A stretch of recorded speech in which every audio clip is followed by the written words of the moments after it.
أعوذ بالله من الشيطان الرجيم.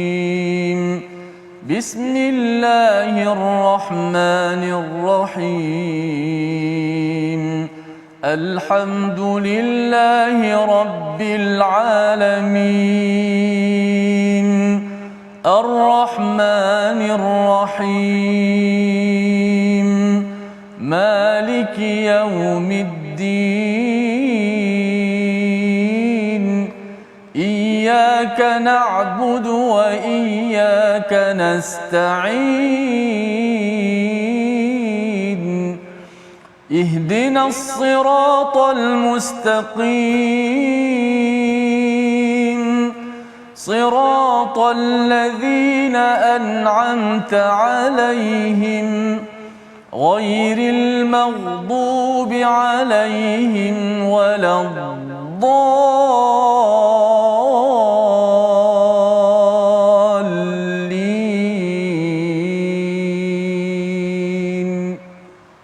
آمين. Assalamualaikum warahmatullahi wabarakatuh. Alhamdulillah wassalatu wassalamu ala Rasulillah wa ala alihi wa man wala syada la ilaha illallah syada Muhammadan abduhu wa rasuluhu. Allahumma salli ala sayidina Muhammad wa ala alihi wa sahbihi ajma'in. Amma ba'du. Apa khabar tuan-tuan dan puan yang dirahmati Allah sekalian? Kita bertemu dalam My Quran Time baca faham amal pada hari ulang kaji pada hari ini pada halaman 436 hingga 441 untuk sama-sama kita memaknai melihat permata-permata yang ada di dalam 6 halaman yang telah pun kita ikuti pada minggu lepas, dan pada hari ini kita bersama dengan tetamu undangan kita Al-Fadil Ustaz Syamsul Hakim. Apa khabar Ustaz? Alhamdulillah. Alhamdulillah. Sihat saja Alhamdulillah. Ahlan Ustaz ya ke My Quran Time pada hari ini, dan juga Ustaz Tirmizi. Apa khabar? Alhamdulillah baik. Alhamdulillah Ustaz ya. Kita nak mengulang kaji surah Fatir, surah yang menarik yang kita sudah pun lihat pada minggu ini bersama dengan tuan-tuan yang berada di rumah. Saya jemput untuk share, untuk sama-sama kita mulakan majlis kita pada hari ini dengan subhanaka la ilma lana illa ma 'allamtana innaka antal alimul hakim rabbi zidni ilma. Sama-sama kita ingin memulakan ya ulang kaji kita pada halaman 436 berkaitan dengan surah Fatir yang kita maklum bahawa ia banyak membawakan kepada bukti-bukti kebesaran Allah di alam maya pada ini, dan sudah tentunya salah satunya berkaitan dengan Bahran pada ayat yang ke-12, iaitu ada dua lautan ya, sungai air tawar dan juga sungai air masin ataupun laut masin. Dan lebih daripada itu, di hujung halaman 436 ini Allah membawakan kepada kita tentang tanggungjawab kita ya, apabila kita tahu bahawa setiap makhluk yang ada ini ada fungsi, ada manfaatnya, kita juga ada fungsi perlu menyebarkan manfaat. Kita baca daripada ayat 18 bagi memulakan ulang kaji kita pada halaman 436 dipimpin Al-Fadil Ustaz Tirmizi Ali. Silakan Ustaz. Alhamdulillah, sama-sama kita mulakan majlis kita dengan membaca ayat yang menjadi perbincangan kita, itu ayat 18 ya. Betul. Dahulu kita mengalu-alukan tetamu kita Al-Fadhil Ustaz Syamsul. Moga-moga terus kita mendapat kebaikan daripada ayat Allah Subhanahu wa taala. A'udzubillahi minasyaitonir rajim. ولا تزر وازرة وزر أخرى وإن تدع مثقلة إلى حملها لا يحمل منه شيء ولو كان ذا قربى إنما تنذر الذين يخشون ربهم بالغيب وأقاموا الصلاة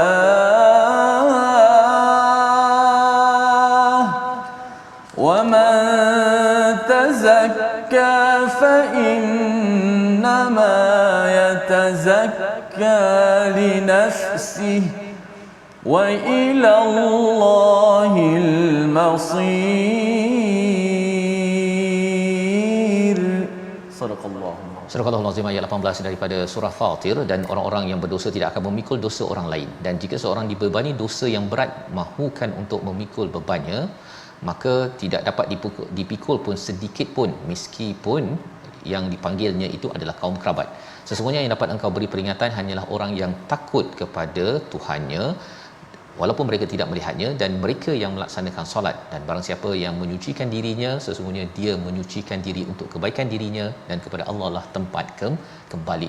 Ayat yang panjang yang kita lihat bahawa sebenarnya peringatan itu memberi kesan kepada dua orang ataupun kepada orang yang mempunyai sifat yang dinyatakan di sini, iaitu takut kepada Tuhan ketika walaupun tidak nampak, dan juga mendirikan solat. Tetapi di dalam surah Yasin yang kita juga sudah lihat bahawa dalam ayat yang ke-11, tanzir ataupun nadhir itu memberi kesan kepada orang yang takut pada Ar-Rahman, dan juga kepada mereka yang ingin ikut kepada Az-Zikr. Kita ingin bersama dengan Al-Fadhil Ustaz Syamsul untuk menjelaskan perkara ini, Ustaz, ya. Dua ayat yang lebih kurang sama, sebelah-sebelah. Bila saya baca surah Yasin, kita dah biasa dah dengar ya tentang orang yang ikut pada zikir, ya. Tapi kalau dalam surah Fatir ini tak ada ikut pada zikir, tetapi orang yang mendirikan solat. Kalau boleh Ustaz cerahkan, adakah dia perlu bergabung ataupun macam mana agar nadhir memberi kesan, peringatan memberi kesan membekas pada diri kita, menjadi bekalan sampai ke syurga. Silakan Ustaz. Terima kasih banyak Fadil Ustaz Fazrul, para penonton yang dirahmati Allah sekalian, tak lupakan Fadil Ustaz Tirmizi yang bersama-sama pada tengah hari ini. Alhamdulillah, hari ini kita mendengar satu lagi ayat Allah yang berbentuk peringatan, dan seperti mana yang telah didahulukan bicaranya tadi oleh Ustaz Fazrul, ayat ini menceritakan berkenaan tentang peringatan, masing-masing akan memikul beban dosa masing-masing, dan takkan ada sesiapa pun yang mampu untuk memikul beban dosa kita, dan ini perkara yang kita kena sedar. Bila sebutkan peringatan, ianya benda yang perlu diingat, tetapi Allah Subhanahu Wa Taala ketika mana menyebutkan ianya sebagai peringatan, Allah menyebutkan bahawasanya peringatan itu walaupun disampaikan, yang menerima ataupun yang akan menerima pakai beriman dengan peringatan ni ada jenis-jenis manusianya. Macam kita katakan, tiap-tiap hari adanya peringatan-peringatan yang datang kepada kita, sama ada daripada urusan dunia ataupun urusan akhirat. Urusan dunia jangan bawa laju, tapi ada juga yang bawa laju. Maksudnya ada yang ambil ingat dan ada yang tak ambil ingat. Tetapi peringatan daripada Al-Quran, Allah mengkhususkan peringatan ini yang berupaya untuk terimanya dengan sepenuh keimanan adalah mereka yang memiliki ciri-ciri yang dinyatakan dalam ayat ini. Begitu juga pada ayat yang ke-11, iaitulah Allah kata, innama tunzirul ladina yakhshawna rabbahum bil ghaibi wa aqamus salah. Orang yang benar-benar sampai ilmu dalam diri dia bahawasanya dia perlu takutkan sebenar-benarnya kepada Allah, dan takut itu bukan satu takut yang mendiamkan diri dia seperti mana ketakutan kita kepada yang lain. Kalau takut kita akan berdiam diri, itu khasyah.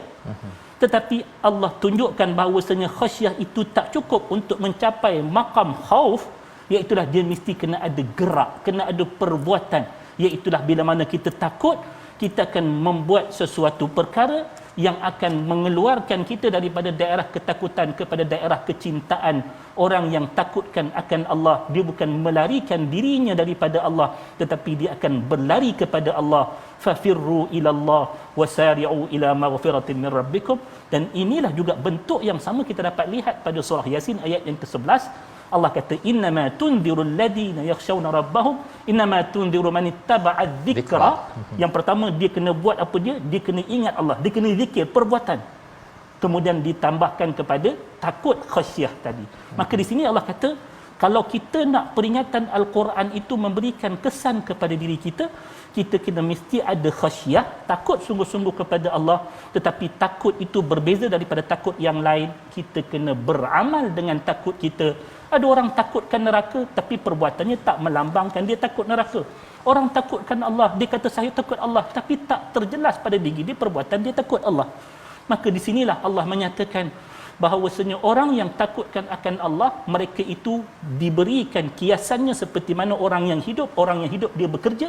Tuan-tuan boleh tengok nanti pada ayat yang ke-70 surah Yasin. Allah kata, liyunzira man kana hayya. Untuk ianya diberikan peringatan untuk orang yang hidup. Orang hidup dia mesti bekerja. Kalau orang mati dia takut, kemudian dia senyap. Kalau orang yang hidup, dia hidup dengan ketakutan, tetapi ketakutan yang tidak menghentikan dia daripada beribadah, beramal kepada Allah. Barulah Quran memberi kesan kepada peringatan terhadap diri dia. Wallahu a'lam. Ya, terima kasih diucapkan pada Ustaz Syamsul menjelaskan ya. Dua ayat pada ayat yang ke-18 surah Fatir dan juga ayat 11 surah Yasin ini untuk kita dapat gabungkan Ustaz ya. Kalau di sini ini bercakap tentang takut pada Tuhan, dia dirikan solat. Kalau di sana itu dia ambil peringatan zikir dan Quran itu memberi kesan kepada dia takut pada Tuhan. Jadi gabung sekali itu Quran dia menyebabkan takut dan akhirnya mendirikan solat ya. Pasal ada orang yang tak dirikan solat, lewatkan solat, ambil ringan pasal solat ini pasal dia tak kisah pun apa yang Tuhan nak bagi cabaran ataupun ujian azab kepada dia. Kerana apa? Kerana kurang beringat zikir ataupun membaca al-Quran ini memberi kesan kepada diri. Jadi kita doakan dengan al-Quran yang kita baca ini makin kita khasyah kepada Allah, makin lagi kita mendirikan solat sehingga kan kita ini dapat membersihkan diri kita. Dan bercakap tentang khasyah ini, perkataan yang menarik pada ayat yang ke 28 ya, ayat yang ke-28 pada muka surat 437.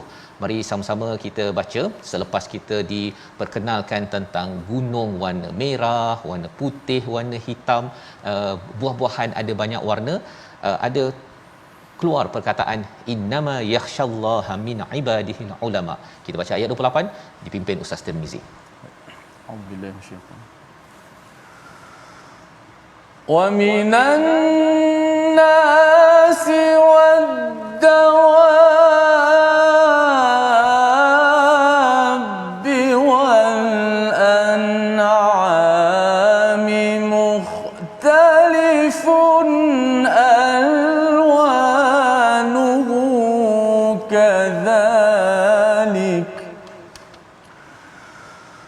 innama yakhshallaha min ibadihil ulama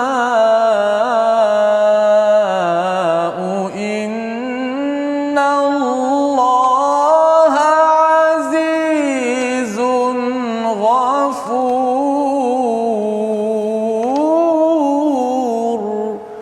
Sadaqallahu alazim.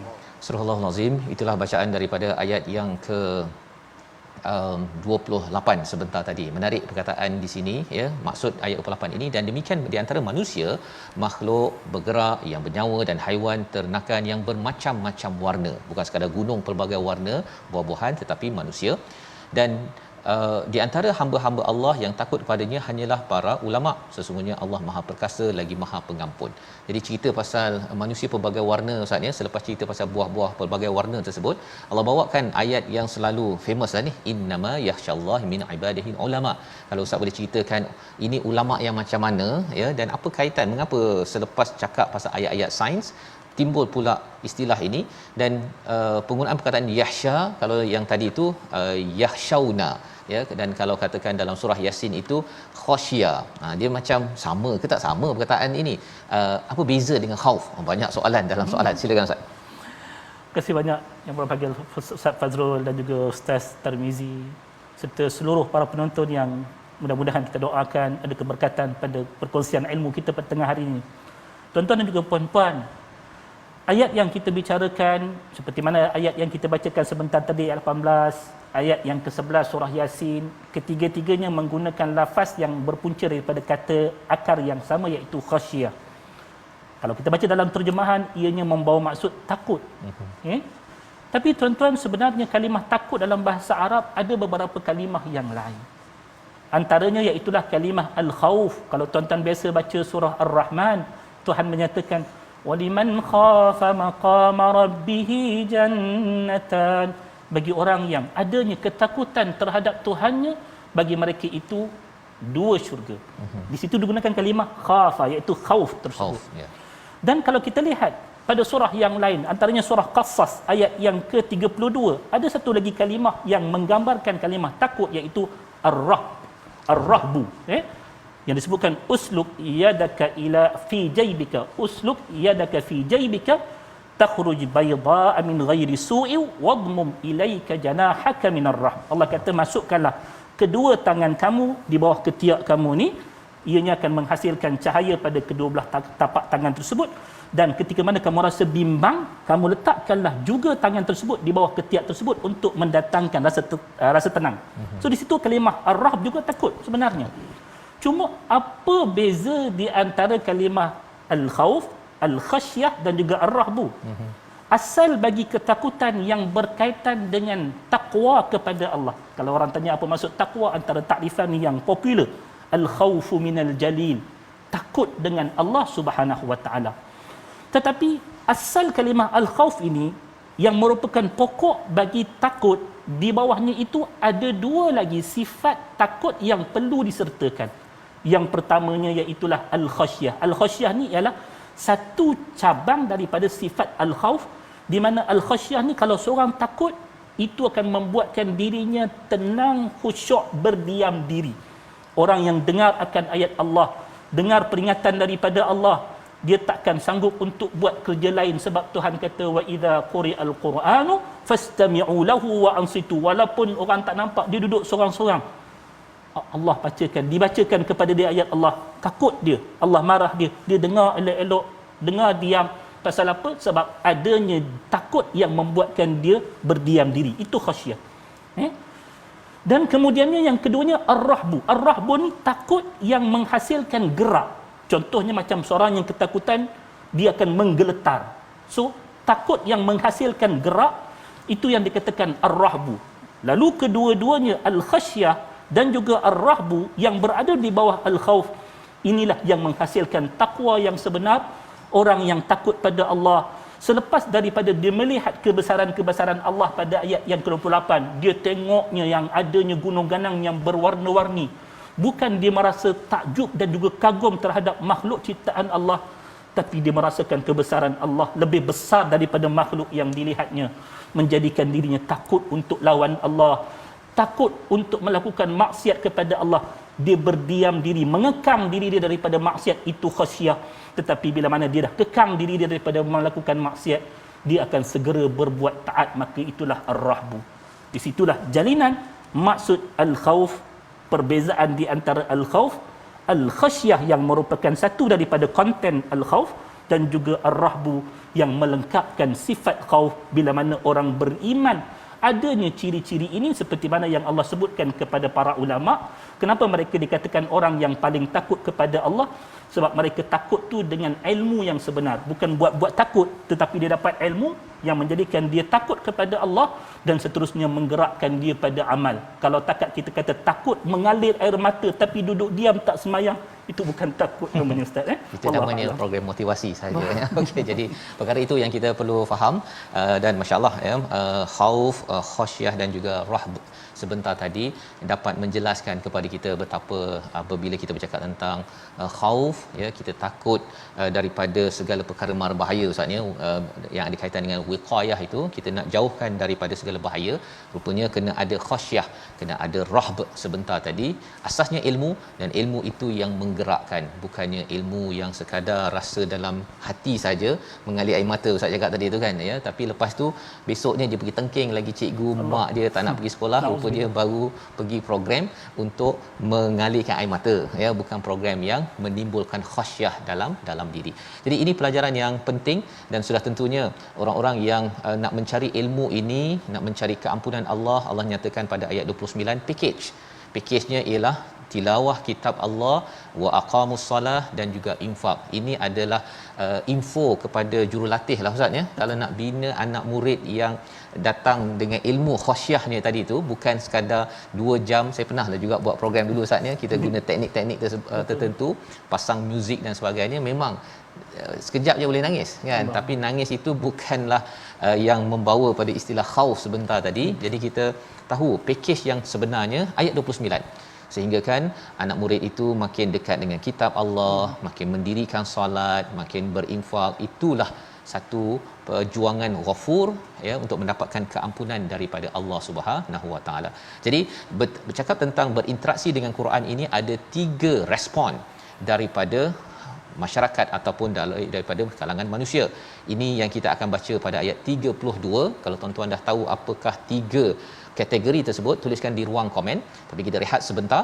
Selepas rehat nanti kita baca ayat 32. Bagaimana kita? Adakah kita kumpulan pertama, kumpulan kedua, kumpulan ketiga? Rehat sebentar, My Quran Time, baca faham amal insya-Allah.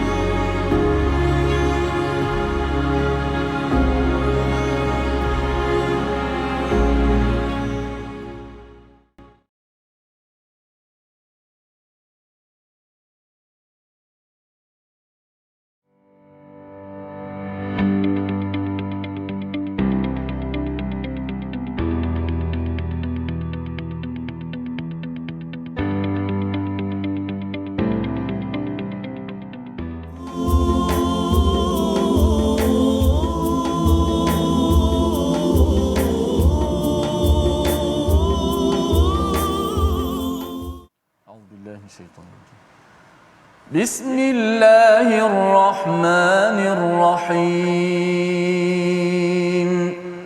ثم أورثنا الكتاب الذين اصطفينا من عبادنا فمنهم ظالم لنفسه ومنهم مقتصد ومنهم سابق بالخيرات بإذن الله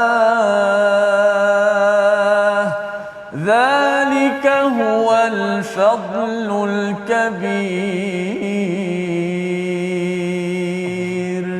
صدق الله. Surah Al-Azim, kita kembali dalam My Quran Time baca faham amal. Kita ulang kaji pada halaman 436 hingga 441. Kita sudah pun berada pada juz yang ke-22 dan sudah pastinya kita ingin melihat kepada bagaimana interaksi dengan Al-Quran yang dirakamkan oleh Allah Subhanahu Wa Taala. Ada 3 kategori. Pada ayat 32 maksudnya kemudian kitab ini kami wariskan kepada orang-orang yang kami pilih di antara hamba-hamba kami. Lalu ada di antara mereka yang menzalimi diri sendiri, pertengahan dan yang lebih dahulu berbuat kebaikan dengan izin Allah. Dan demikian itu adalah kurniaan yang besar. Kita ingin memahami 3 kategori ini apa maksudnya dan nak cermin-cermin kepada diri saya tuan-tuan sekalian, bagaimana kita dah 22 juzuk ni, kita ni dekat mana bersama Ustaz Syamsul. Silakan. Tuan-tuan juga puan-puan yang dirahmati Allah, inilah satu bentuk berita gembira sebenarnya, kata Ibnu Ashur. Ayat ini adalah merupakan berita gembira untuk seluruh orang beriman. Di mana kalau tuan-tuan pergi belakang sikit, ayat yang ke-31 tu kan, Allah ceritakan betapa Allah telah mewahyukan kepada Nabi sebuah kitab yang merupakan mukjizat untuk Nabi. Tetapi kita orang yang beriman, umat Nabi Muhammad sallallahu alaihi wasallam menerima perkhabaran berita gembira yang tidak diterima oleh umat-umat yang terdahulu, iaitulah kita dapat menerima pewarisan mukjizat daripada Nabi berbanding umat-umat yang dahulu tak dapat mukjizat tersebut. Kita dapat mukjizat ini, iaitulah Al-Quranul Karim yang Allah pilih sebenarnya untuk Allah berikan kepada orang-orang yang beriman. Keseluruhan daripada orang beriman menerima pewarisan daripada Nabi Al-Quran yang kita terima sebagai berita gembira ini. Dan bila sebutkan tentang orang beriman keseluruhannya menerima, Allah mengkhabarkan dalam kalangan orang beriman itu pun dalam menerima berita gembira ada jenis-jenis mereka. Bila mana menerima berita gembira, bukan semuanya pada peringkat yang sama. Ada golongan yang pertama Allah kata dalam mereka menerima berita gembira dengan mewarisi mukjizat daripada Nabi, iaitulah Al-Quran ini, faminhum zalimun li nafsihi. Tetap sahaja mereka memilih untuk melakukan kezaliman pada diri mereka.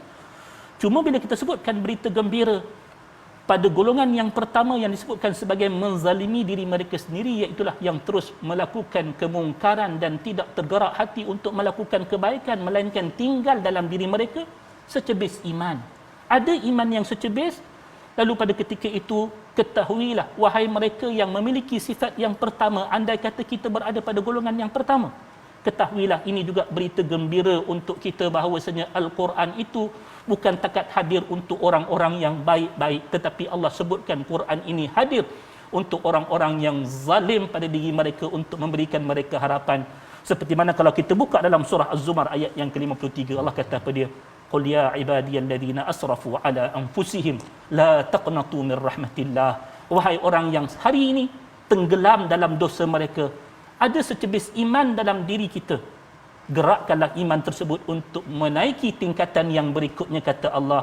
Golongan yang kedua juga turut menerima berita gembira bahawasanya Al-Quran juga hadir untuk mereka.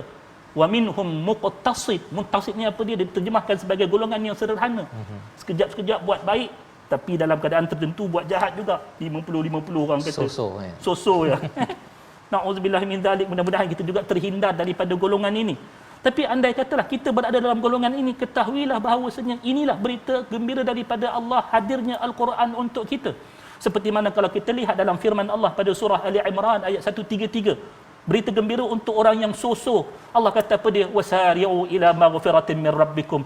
Ini bukan lagi masuk untuk kamu berlenggang-lenggok, untuk bersenang-senang, ambil ringan terhadap tuntutan, tetapi inilah masa untuk kamu meningkat ke tahap yang lebih tinggi. Maka berlumba-lumbalah untuk keampunan daripada Allah dan syurga yang seluas langit dan juga bumi. Peluang itu masih lagi ada untuk kita. Dan Allah tak melupakan untuk menyebutkan golongan yang paling tinggi respon mereka terhadap berita gembira yang Allah berikan daripada Al-Quran. Allah kata, "Aminhum sabiqum bil khairat." Al-Quran juga berita gembira untuk orang yang sehingga ke waktu ini telah menjadi golongan yang terbaik, mempersembahkan amal mereka untuk Allah berbanding dengan dua kelompok tadi. Bagaimanakah berita gembira untuk orang yang terbaik ini? Allah menitahkan kepada mereka untuk mengekalkan diri mereka dalam kebaikan tersebut, seperti mana firman Allah dalam surah Fussilat ayat yang ke-30, innal ladzina qalu rabbuna Allah thumma istaqamu tatanazzalu alaihimul malaikatu alla takhafu wa la tahzanu. Sesungguhnya orang yang katakan kami ini beriman kepada Allah, Tuhan kami ialah Allah, lalu mereka beristiqamah. Maksudnya untuk orang-orang yang dah jadi orang yang terbaik sekalipun, mereka tetap ada tanggungjawab untuk merespon terhadap berita gembira ini dengan memastikan kebaikan itu tidak terhenti di sini, tetapi kebaikan itu akan terhenti bila kita kembali bertemu dengan Allah nanti, insya-Allah. So inilah tiga golongan yang sebenarnya Al-Quran tiba untuk seluruh orang beriman. Jangan katakan Al-Quran itu bukan untuk kita. Selama mana iman itu dalam jiwa kita, ketahuilah ini adalah untuk kita yang telah Allah pilih. Tinggal kita nak menggerakkan diri kita dengan seruan-seruan Al-Quran tadi, ataupun kita nak meruntuhkan ataupun menjatuhkan lagi kita punya marwah ataupun harga diri kita lebih teruk daripada apa yang telah Allah berikan daripada tiga golongan ini. Yang disebutkan yang pertama zalim. Zalim belum lagi sampai kufur. Asalkan ada iman, teruskan gerak untuk jadi muqtasid. Daripada muqtasid, naikkan lagi kepada sabiqum bil khairat. Jadi orang yang terbaik. Sebab jadi orang yang terbaik apa dia? Was-sabiqunas sabiqun. Golongan ini pasti akan mendahului orang lain memasuki syurga Allah Subhanahu wa taala.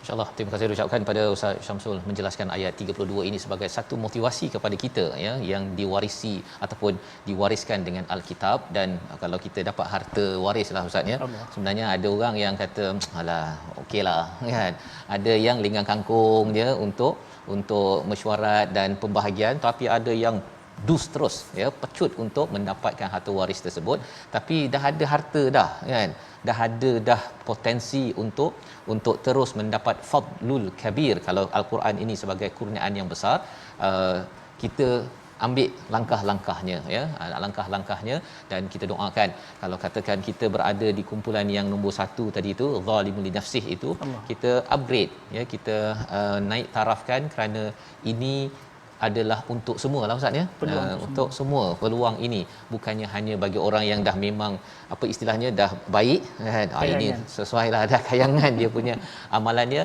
ini Quran untuk mereka, untuk saya ni jauh sangat. Itu bukan pendapat daripada ataupun mesej daripada ayat 32, tetapi ia adalah motivasi untuk kita.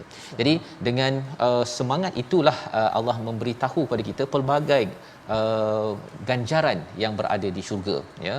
Daripada dunia ini macam-macam Allah dah jadikan cantik dengan gunung, dengan buah apa sebagainya, maka itu preview untuk kita dapat yang forever, yang kekal di akhirat nanti pada ayat ataupun pada muka surat 438. Dan kita menyambung seterusnya bila pergi pada muka surat 439, Allah mengingatkan kita dengan satu perkara ya. Satu dengan tabsyir sebentar tadi dengan kabar gembira, tapi ada nadhir ayat 39 kita baca bersama Ustaz Tirmizi. Silakan.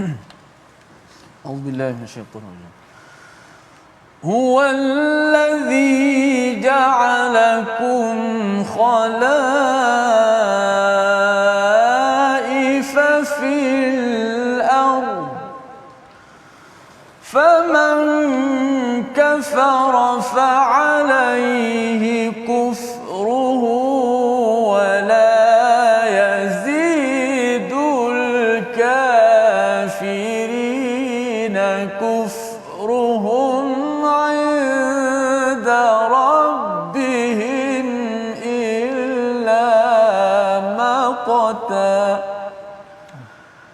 wa la yazidul kafirina kufruhum illa khasara.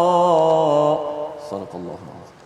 Dialah yang menjadikan kamu sebagai khalifah di bumi. Barang siapa kafir, maka kekafirannya akan menimpa dirinya sendiri, dan kekafiran orang-orang kafir itu hanya akan menambah kemurkaan di sisi Tuhan, dan kekafiran orang kafir itu hanya akan menambah kerugian mereka belaka. Ini adalah kesinambungan daripada beberapa ayat sebelumnya bila bercakap tentang syurga, kemudian diceritakan orang yang di neraka. Ustaz, dia kata kalau boleh kami nak dikembalikan balik, nak buat amal soleh, ya, nak berbuat amal soleh, tetapi rupa-rupanya mereka sudah terlambat, ya, kerana mereka sudah diberikan pelbagai peringatan-peringatan tapi tidak mengambil berat perkara tersebut. Jadi dalam ayat ini ada dinyatakan bagi orang kufur itu maqtan dan juga khasaran, ya, iaitu kemurkaan dan kerugian. Itu terjemahannya. Tapi kita nak faham sebenarnya mengapa ada maqtan, ada khasaran, untuk kita fahamlah Ustaz. Jadi kita nampak ayat ini betul-betul sebagai nazir, tak adalah dia macam so-so je kan. Tak naklah macam tadilah ada yang tengok ayat Quran ni tak baca pun, ada yang so-so je, tapi ada yang kata okey, saya akan fastabiqul khairat. Silakan. Tuan-tuan juga puan-puan yang dirahmati Allah, para penonton yang kita terus doakan mudah-mudahan terus setia dengan Al-Quran, walaupun bukan kita kata semata-mata dengan Quran time, tapi biarlah Quran time lifetime, maksudnya seluruh hidup kita dengan Al-Quran, sebab dengan peringatan daripada Al-Quran inilah sebenarnya peringatan yang Allah sebutkan fadzakir bil Qur'ani may yakhafu wa'id. Berikanlah peringatan dengan Al-Quran, sebab itulah yang akan menimbulkan rasa khauf yang sebenar, bukan khauf yang diada-adakan. Ayat ni awal-awal Allah kata Allah telah jadikan umat manusia ini sebagai khalaifa fil ard. Khalifah, orang yang bertanggungjawab untuk mengimarahkan bumi Allah dengan syariatnya, dengan agamanya yang telah diberikan sebagai panduan kita. Lalu bila mana manusia itu hidup dengan panduan yang telah ditetapkan oleh Allah, di waktu itu dia punya pilihan sama ada untuk hidup sebagai seorang hamba Allah ataupun hidup lain daripada hamba, iaitu kufur. Lalu Allah peringatkan, dah senang hidup dengan nikmat Tuhan yang sepatutnya kamu syukur, jangan kufur. Sebab kata Allah, faman kafara fa alaihi kufruh. Siapa yang kufur, lalu dia akan dihadapkan dengan beban kekufuran tersebut. Apa beban kekufuran? Apa yang dia akan dapat kalau dia memilih untuk kufur, tuan-tuan dan juga puan-puan? Dalam ayat ni Allah sebutkan dua. Allah kata wala yazidul kafiruna illa maqta wala yazidul kafirina kufruhum illa maqta. Kata Allah, yang pertama orang yang kufur dia akan berhadapan dengan maqta. Kalimah maqta ni al-bughdu ma'a sigharin wa khizyin. Kebencian daripada Allah dengan sifat Allah merendah-rendahkan dia, memperkecilkan dia dan menghina dia. Takat orang marah itu pun kita dah takut. Tambah-tambah direndah-rendahkan kita punya maruah, dan yang merendah-rendahkan maruah kita ialah Allah. Siapa yang berani kufur, Allah akan marah dia dan Allah akan hina dia. Nak hidup macam ni dengan kekufuran? Tak nak. Dan kalaupun dia tak sampai kepada takut yang diperolehi oleh para ulama tadi, dia tak takut pun Tuhan sebab tak nampak pun. Tak nampak. Allah lanjutkan wala yazidul kafirina kufurhum illa khasara. Kalaupun kamu tak takut pada aku, ketahuilah bahawasanya yang rugi itu kamu, bukan aku. Sebabnya Allah itu maha kaya. Allah itu tak perlukan kepada ketaatan dan juga keimanan kamu untuk memuliakan zatnya yang sudah maha mulia. Tetapi yang rugi ialah kamu. Kenapa digunakan kalimah khasara? Sebab pada ketika mana orang kufur, mereka melihat dengan kekufuran itu mendatangkan keuntungan duniawi kepada mereka. Lalu kata Allah, kamu nak berniaga di dunia ini, tapi ketahuilah perniagaan kamu itu akan menjadi satu perniagaan yang rugi, sebab kamu telah menjual dunia kamu dengan akhirat kamu. Siapa yang lebih rugi daripada menjual dunia dengan akhiratnya, sebab akhirat lebih mahal. Maka orang beriman, orang yang beruntung, mereka tak rela untuk menjual agama mereka, akhirat mereka untuk dunia yang tidak ada apa-apa nilai di sisi Allah Subhanahu Wa Taala. Lantaran itulah diulang 2 kali, satu kemarahan daripada Allah, satu lagi kerugian pada diri yang kufur. Lantaran itulah ayat ini disusun sebegitu. Wallahu a'lam. Masya-Allah, ya, itu adalah satu peringatan kepada kita, ya, dua istilah Ustaz, ya, maqtan dan juga khasaran sebentar tadi. Dalam surah ini ada perkataan lan tabur sebelum ini, kan, maksudnya tidak mungkin rugi. Kemudian kat sini rugi ya, rugi dalam istilah khasara. Jadi bagi orang yang sedang mencari untung buat bisnes, kalau katakan dia nak melabur, tapi bila Allah nyatakan kamu rugi, ya, disebabkan apa kekufuran yang kamu buat, lebih daripada itu ialah maqtan tadilah Ustaz, ya, dimurkai, dibenci, dihina. Dia kalau katakan bisnes dah jadi tu, sekali jatuh, kan, kemudian orang kata sila bagi balik duit yang kamu dah ambil hari tu, orang kutuk, kan, memang stres Ustaz. Dan ada banyak businessman yang besar-besar, tycoon yang sekarang ni dia tak nak pulang pun duit yang dia dah dapat daripada pelanggan, kan. Jadi itu cara rasanya itu cara kalau Allah nak hina tu anytime, ya, pada bila-bila masa yang kita doa Allah jadikan kita di kalangan orang yang sentiasa, ya, fastabiqul khairat sebentar tadi, ya, sabiqum bil khairat. Apabila kita dah ada Quran, kita dah ada package, ya, teruskan perjuangan, dan inilah yang menjadi latar kepada surah Fatir. Kita bergerak pada halaman 440, surah Yasin, surah terkenal, untuk sama-sama kita melihat satu istilah yang selalu tuan-tuan baca pada ayat 12, fi imamin mubin. Ayat 12 bersama Ustaz Tirmizi sebelum kita melihat apa maksud imamin mubin. Silakan Ustaz. Auzubillahi minasyaitonir rajim. Inna nahnu nuhyil mauta wa naktubu ma qaddamu wa atharahum wa kulla shay'in ahsaynahu fi imamin mubin. Sadaqallahu. Sesungguhnya kamilah yang menghidupkan orang-orang yang mati, dan kamilah yang mencatat apa yang telah mereka kerjakan dan kesan-kesan yang mereka tinggalkan, dan segala sesuatu kami kumpulkan dalam kitab fi imamin mubin. Kita ingin bersama dengan Al-Fadhil Ustaz Syamsul untuk menjelaskan bila kita beramal di situ ada ahsaynahu fi imamin mubin, dekat mana sebenarnya imamin mubin ini sebenarnya Ustaz? Bismillahirrahmanirrahim. Para penonton yang dirahmati Allah, dalam ayat ini Allah menceritakan kepada kita, Allah memberikan kepada kita kematian dan juga kehidupan, dan setiap apa yang kita kerjakan sebenarnya telah tercatat dalam suratan takdir kita, dalam suratan amal kita yang asal-asal kepada takdir ini berada di Lauhil Mahfuz. Cuma yang lebih nak ditanyakan kepada kita, sebab kalau terjemahan kita boleh baca, kan, tapi apa kefahaman kenapa dikatakan kitab manusia yang terletak di Lauhil Mahfuz itu disebutkan dengan namanya imam?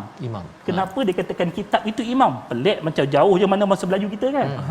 Kalau kita lihat dalam tafsiran yang diberikan, antaranya kalau kita buka dalam Tahrir Tanwir, Ibnu Ashur menyatakan bila sebutkan kalimah imam, imam ialah sesuatu ataupun seseorang yang dituruti perbuatannya, dan kemudian kita akan beramal mengikut kepada apa yang ditunjukkan olehnya. Lalu manusia ini bila mana kita telah pun ada suratan takdir dan kita ada kematian dan kehidupan yang telah ditentukan, sebenarnya kita sedang menuruti kitab tersebut yang asal-asalnya berada pada sisi Allah daripada suratan takdir. Kita hidup dengan takdir dan kita mati dengan takdir. Maka lantaran itulah kitab itu dibahasakan dalam ayat ini, iaitulah dengan imam, kerana pada kitab yang telah tertulis itu tadi kita akan hidup dengannya, kita akan ikut panduan takdir yang telah Allah tentukan. Bila mana para sahabat radhiyallahu taala alaihim bertanya kepada Nabi sallallahu alaihi wasallam berkenaan tentang takdir, Nabi kata kepada dia, i'mal fa kullun muyassar lima khuliqalah. Kamu beramal dia kerja kamu, sebab manusia itu akan dipermudahkan atas apa yang telah ditakdirkan bagi diri dia. Bukan tanggungjawab kita untuk bertanya apa yang telah tertulis dalam suratan takdir kita, tetapi beramallah, buatlah kebaikan-kebaikan, jangan bimbang akan apa-apa, sebab kalaulah itu bertepatan dengan takdir kita, insya-Allah pasti pekerjaan amal yang kita buat nanti akan dipermudahkan oleh Allah.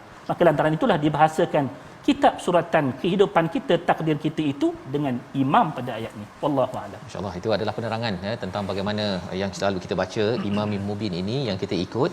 Tapi kalau kita ikut tu kita beramal dengan amal yang formula baik, maka kita akan menujulah kepada kebaikan Ustaz ya. Tapi kalau katakan kita ambil formula yang tak baik kan, yang juga telah ditulis di Lauh Mahfuz, sebenarnya kita pun menuju ke laut lah ya, menuju kepada tempat yang bahaya. Jadi di sini sebenarnya kita kena cari ilmu yang baik ya, untuk kita dapat formula yang terbaik. Dan sudah tentunya Ustaz ya, dia ada kaitan dengan kitab yang diturunkan, wal Qur'anil Hakim, membawa kita di hujung ini untuk kita sama-sama berdoa pada Allah Subhanahu taala agar Allah pimpin kita, teruskan agar kita ini committed seperti mana para rasul ala siratim mustaqim.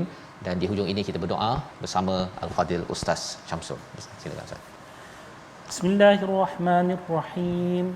Alhamdulillahi Rabbil Alamin. Wassalatu wassalamu ala ashrafil anbiya'i wal mursalin. Sayyidina Muhammad wa ala alihi wa sahbihi ajma'in.